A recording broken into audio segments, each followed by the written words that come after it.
మనం ఇంతకు ముందు కూడా చాలా సందర్భాల్లో మాట్లాడుకున్నాము. ఈరోజు ఇది హై టైం అన్నట్టుగా మన అయ్యన్న పాత్రుడు గారి వ్యాఖ్యల ద్వారా అర్థమవుతుంది, RRR గారు ప్రస్తావించినా కానీ. సో వీరి మీద చర్యలు అనేది ఇక తప్పనిసరి. ఆ చర్యలే కాకుండా అసలు నో వర్క్ నో పే కూడా విధానం ఎందుకు అమలు చేయకూడదు అని అన్నా కూడా వీళ్ళు ఎవరన్నా వీరి నిర్ణయం మార్చుకునే అవకాశం ఏమైనా కనిపిస్తుందా? ఇక్కడంతా కూడా ఏకస్వామ్య పార్టీలు అవన్నీ కూడా పేరుకే ఎమ్మెల్యేలు తప్ప నాయకుడు ఏది చెప్పితే అది డూడు బసవన్నలాగా తల్లాడించడం తప్ప అక్కడ చేయగలిగింది ఏమీ లేదు. ఆయనేమో ఒక ఈగోతో ఆయనేమో రావడం లేదని క్లియర్గా అర్థమవుతుంది. ఆయనకి తెలుసు రూల్స్, ఆయన రూల్స్ మాట్లాడాడు. ఆయనకి ఎవరని తెలుసు, ఇచ్చే అవకాశం లేదని తెలుసు. అయినా కూడా దానికోసం ఆయన ఏదో పాకులాడుతున్నాడు. దాన్ని అడ్డం పెట్టుకుని వీళ్ళు రాకుండా ఉండటాన్ని. మరి అంత పౌరుషం అంత ఇది ఉంటే వీళ్ళకి అసలు నిజంగా సిగ్గు శరం ఏమైనా ఉండ? ప్రతి నెల 3.5 లక్షల రూపాయలు ప్రజాదానం తీసుకోవడానికి అసలు ఎవరన్నా వీళ్ళకి మనసు ఎలా వస్తుందని చెప్పేసి అనేక సందర్భాల్లో ఆయన అడిగాడు. నిన్న కూడా మరోసారి అడిగాడు. మనం ఎవరైనా అడుగుతారు కదా సార్. ఇప్పుడు అసలు వీళ్ళు 5 సంవత్సరాలకి ఎమ్మెల్యే అయితే వాళ్ళు అసలు 5 సంవత్సరాలు ఉంటారో లేదో కూడా తెలియదు. కొన్ని అసెంబ్లీలు అసలు ఈ లోపలనే కూలిపోతూ ఉంటాయి. వీళ్ళకి జీవితాంతం పెన్షన్ ఏంటి సార్? ఇది ఎక్కడ న్యాయం? ఇది ఎక్కడ చోద్యం? 50,000 రూపాయలు ఏంటండి బాబు? కొంతమందికి అయితే 1000 రూపాయలు కూడా లేదు జీవితాంతం పనిచేసినా కానీ. కొంతమంది ఎంప్లాయీస్కి, ప్రైవేట్ ఎంప్లాయీస్కి ఏమో ఈ ప్రపంచంలో ఇంకెక్కడా కూడా ఈ రకమైన ఫెసిలిటీస్ ఉండవేమో సార్ ప్రైమ్ మినిస్టర్కి కూడా. ఓకే, రాజ్యాంగంలో 7 భాగాలు ఉన్నాయి. 1 క్యాబినెట్, 2 చట్టసభలు, 3 బ్యూరోక్రసీ, 4 కోర్టులు, 5 పోలీసు, 6 మీడియా. ఇవి రాజ్యాంగంలో ఉన్నటువంటి ముఖ్యమైనటువంటి భాగాలు. వీటన్నిటిలో కీలకమైనటువంటి భాగం మొదటిది క్యాబినెట్ నిర్ణయాలు చేస్తే చట్టాలు చేసేది చట్టసభ.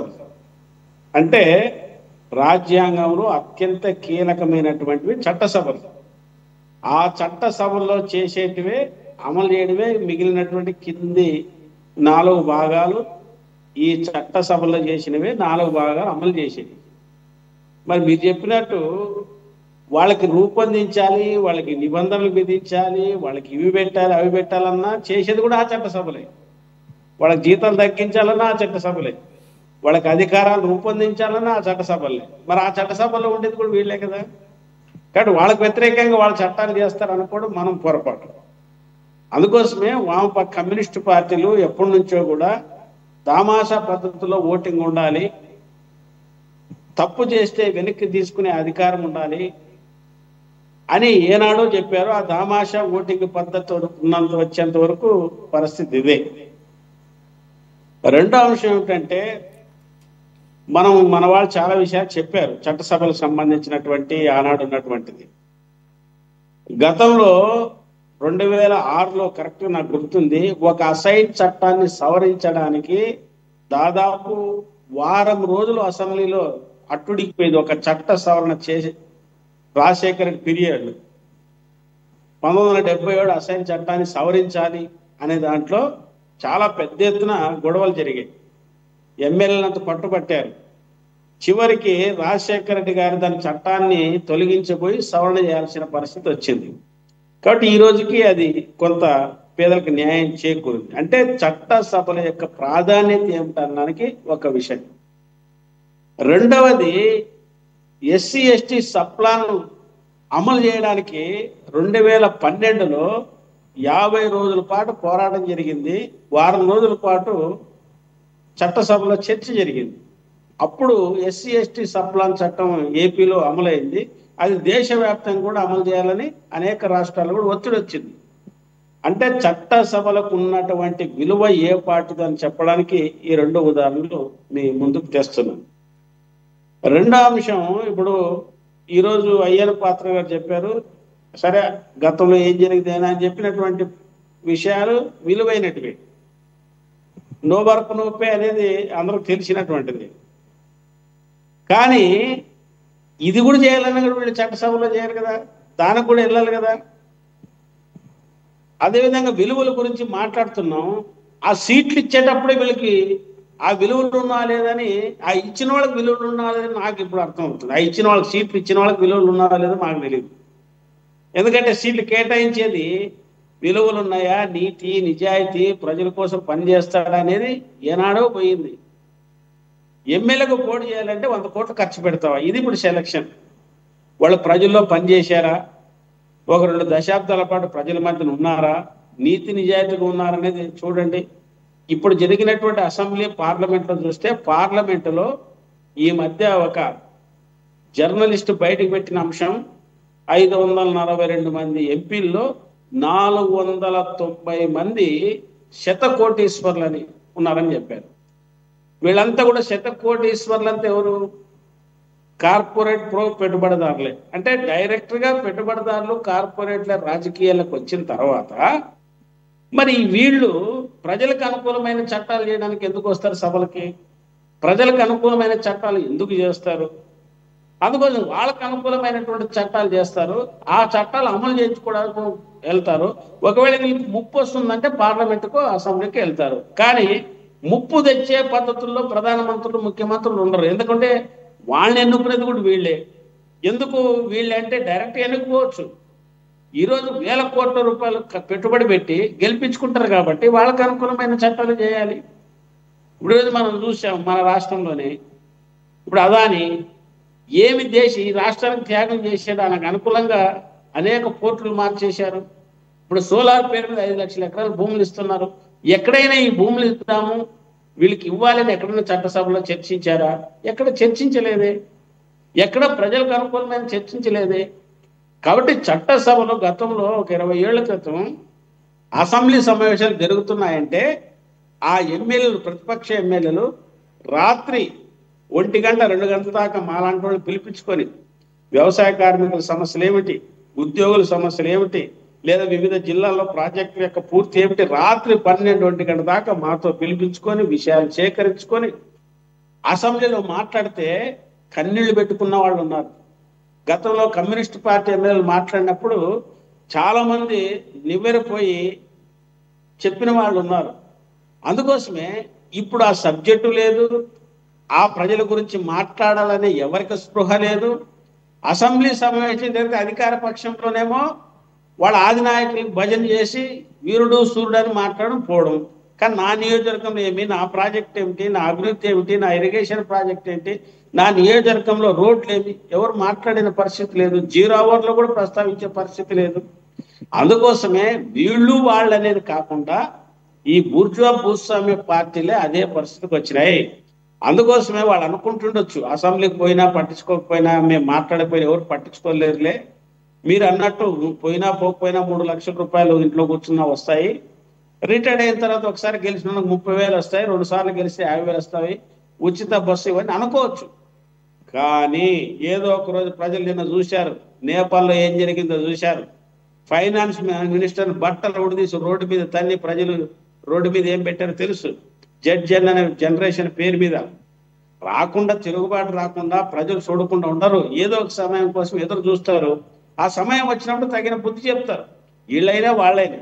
ఇప్పుడు ఈరోజు 11 మంది ఎమ్మెల్యేలు ఉన్నా ప్రధాన ప్రతిపక్ష నాయకుడు నిజంగా నువ్వు ఉంటే ఈరోజు ఈ రాష్ట్రం అభివృద్ధి గురించి ఏమిటి, మీరు కూటమిలో ఉన్నారు, ఈ రాష్ట్రానికి హోదా తెస్తామన్నారు, రాజధానికి నిధులు అన్నారు, పోలవరం నిధులు వచ్చి చొక్కా పట్టుకొని నిలేసి అధికార పార్టీని ప్రశ్నించడానికి మంచి అవకాశం ఉండేది. ఇప్పుడు 11 మందే ఉండొచ్చు. గతంలో ఒక ఎమ్మెల్యేకి టైం ఇవ్వాలంటే ఎంత సమయం తీసుకునేవాళ్ళు, ఎంత చర్చో. స్పీకర్కి చాలా స్పీకర్కి ఒత్తిడితో తట్టుకోలేకపోయేవాడు, సమయం కేటాయించక, వాళ్ళతో మాట్లాడే సమాధానం చెప్పుకోలేక. కానీ ఈరోజు అధికార పార్టీ నాయకులు పోవడానికి వాళ్ళు సరిపోతుంది, ప్రతిపక్ష నాయకులు ప్రజల గురించి మాట్లాడేవాళ్ళు లేకుండా పోతుంది. అంటే చట్టసభలు నిర్వీర్యమై ప్రజలు ఈ చట్టసభల మీద కూడా ఏం చర్చిస్తారులే. ఒకనాడు అసెంబ్లీ సమావేశాలు, పార్లమెంట్ సమావేశాలు జరిగితే దూరదర్శన్ టీవీలో కానీ, పేపర్లు కానీ, రేడియో కానీ దగ్గర పెట్టుకొని చెవులు వినేవాళ్ళు, ఏం జరుగుతుంది ఆసక్తిగా వినేవాళ్ళు. ఇప్పుడు సమావేశాలు జరుగుతున్నాయంటే ఆ సమావేశాలు ఏం చూస్తా, చెప్పులు ఇసుకోవడమే కదా అనే స్థితికి వచ్చింది. అందుకోసమే ఇప్పుడు ప్రపంచ పరిణామాలు చూస్తుంటే ఈ 6 నెలల కాలంలో ఎంత దుర్మార్గంగా వచ్చిందో మనం చూసాం. ఈరోజు యునైటెడ్ కింగ్డమ్లో కూడా, యూకేలో, బ్రిటన్లో కూడా స్థానికేతరకు వ్యతిరేకంగా జరిగిన పోరాటమే అయి ఉండొచ్చు. కానీ ఈరోజు అలాంటి చోటు కూడా 1,50,000 మంది రోడ్డు మీదకి వచ్చినారంటే నిరుద్యోగము, పేదరికము, అసమానత, అవినీతి, ఆశ్రిత పక్షపాత ధోరణి ఇవన్నీ కూడా పెద్ద ఎత్తున పాలక వర్గాల్లో వస్తున్నాయి. అందుకోసమే మన దగ్గర కూడా రాకుండా ఉండదు, తిరుగుబాటు లేకుండా ఉండదు. మన దగ్గర కూడా పార్లమెంట్ అసెంబ్లీలోకి వెళ్ళి విద్యార్థులు, యువకులు ఏ రోజు ఒక రోజు బట్టలు ఒకటి తీసుకొట్టే రోజులు రాకుండా ఉండవు. అది రాకుండా ఉండాలంటే చట్టసభలకు వెళ్ళడం, నిరుద్యోగ సమస్య మీద, పేదరికం మీద, ప్రాజెక్టుల మీద, ఉపాధి అవకాశాల మీద, ప్రభుత్వ రంగ పరిశ్రమల మీద వెళ్ళి చర్చించి నిలదీస్తే ప్రజలు శభాష్ అంటారు. ఈ పద్ధతుల్లో ఉంటే మాత్రం నిన్న నేపాల్ మంత్రికి పట్టిన గతి మనం కూడా పట్టక ఉండదు. ఇక చివరి అంశం మీరు అన్నట్లు ఇవి ఉండాలి, సవరణలు చేయాలని మనం అంటున్నాం. ఈ సవరణలన్నీ ఎవరు చేయాలి? ఆ ముదనష్టపోళ్ళే చేయాలి. మరి వాళ్ళకి వ్యతిరేకంగా వాళ్ళు సవరణ చేసుకుంటారా? ఒక ఉదాహరణ చెప్తున్నాం. 9/77 చట్టం పక్కన పెట్టి భూ సీలింగ్ చట్టం 1975లో వచ్చింది. ఒక్కరికి ఇంతకంటే మించి భూమి ఉండకూడదని చట్టం వచ్చింది. మరి అసెంబ్లీలో ఉండే వాళ్ళంతా పెట్టుబడిదారుల భూస్వాములు, వాళ్ళకి వ్యతిరేకంగా ఆ చట్టాన్ని అమలు చేస్తారా? చేసే సమస్యే లేదు. అందుకోసం మనము దీన్ని సవరణ చేయాలి, పర్సెంటేజ్ పెట్టాలి, నో పే నో చార్జ్ చేయాలి. చేసేదే వాళ్ళకి వ్యతిరేక మనం ప్రజల తిరుగుబాటు వస్తుంది.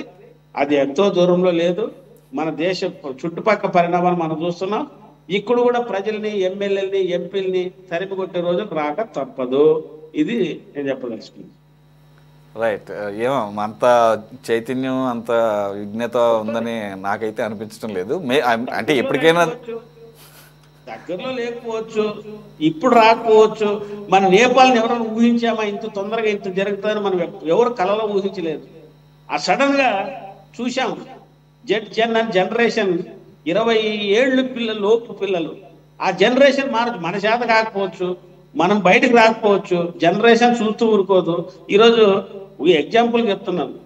ఎస్ఎస్సి ఎగ్జామ్ జరిగింది అంటే సెంట్రల్ సంబంధించినటువంటి ఎగ్జామ్ జరిగింది. చాలా చోట్ల నెట్ సౌకర్యం లేక చేతులు ఎత్తేసింది. టాటా కన్సల్ట్ నుంచి ఇంకో కంపెనీకి ఇచ్చింది కేంద్ర ప్రభుత్వం గుజరాత్ వాళ్ళకి. ఎక్కడ చూసినా చూడండి ఈరోజు దేశవ్యాప్తంగా నిరసన రాకుండా ఉండదు సురేష్ గారు. కాకపోతే అదే సినిమాలో ఉంది కదా, రావడం వచ్చే ఆలస్యంగా ఉండొచ్చు కానీ రావడం మాత్రం పక్క. Okay sir.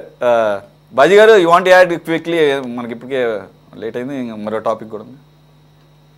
Just 30 seconds.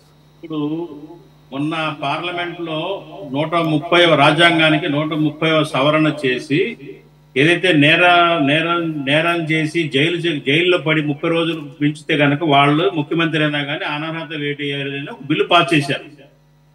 Similar గా ఏంటంటే అది ఇంకా జేపీసీకి వెళ్ళింది, ఇంకా పాస్ అవ్వలేదు, జేపీసీకి వెళ్ళింది కదా. అదే ప్రపోజల్ పెట్టారు బిల్లు. సిమిలర్ గా దేశవ్యాప్తంగా కూడా ఏ శాసనసభ్యుడు అయినా కానీ ఇట్లా గైర్హాజరైతే అసెంబ్లీకి, చట్టసభల్లో ఎన్నికయ్యి ప్రాథమిక హక్కు, చట్టసభల్లో చట్టసభలకు వెళ్ళడం అనేది వాళ్ళ ప్రాథమిక హక్కు, బాధ్యత. అది ఉల్లంఘించితే చట్ట ఉల్లంఘనే. అది చట్టాలు చేసేవాడు చట్ట ఉల్లంఘన చేసినట్టు. వాడికి మీరు ఇందా మాట్లాడుకున్నట్టుగా మనందరం జీతాలు కట్ చేయడం కాదండి, జరిమానా వేయాలి. జరిమానా వేసే విధంగా చట్టసభలు తేవాలి. జరిమానా ఎట్లా వేయాలి? అతని అసెంబ్లీ కాన్స్టిట్యున్సీలో ఒక ఎలక్షన్ చేయడానికి ఎంత ఖర్చు అవుతుందో ప్రభుత్వానికి, ఆ ఖర్చు అంతా వాళ్ళ దగ్గర నుంచి జరిమానా రూపంగా వసూలు చేయాలి. అప్పుడు కుదురుతారు వీళ్ళు. అంతేగాని మీ శాలరీ కట్ చేస్తామంటే వాళ్ళకి ఇంటితో సమానం ఈ 3 లక్షల శాలరీ. కరెక్టే. అయితే డబ్బులు ఒకటే కాదు సార్, కొంతమంది డబ్బులు పే చేయడానికి కూడా సిద్ధపడే వాళ్ళు ఉంటారు. డబ్బుల కన్నా కూడా మళ్ళీ ఫ్యూచర్ లో కంటెస్ట్ చేసే అవకాశం లేకుండా చేస్తే అప్పుడు మాట దారికి వస్తారు. ఖచ్చితంగా ఈ పార్టీ మళ్ళీ అర్హత ఉండకూడదు పోటీ చేయడానికి. Exactly. Right. Let's move on to the next topic quickly and short discussion.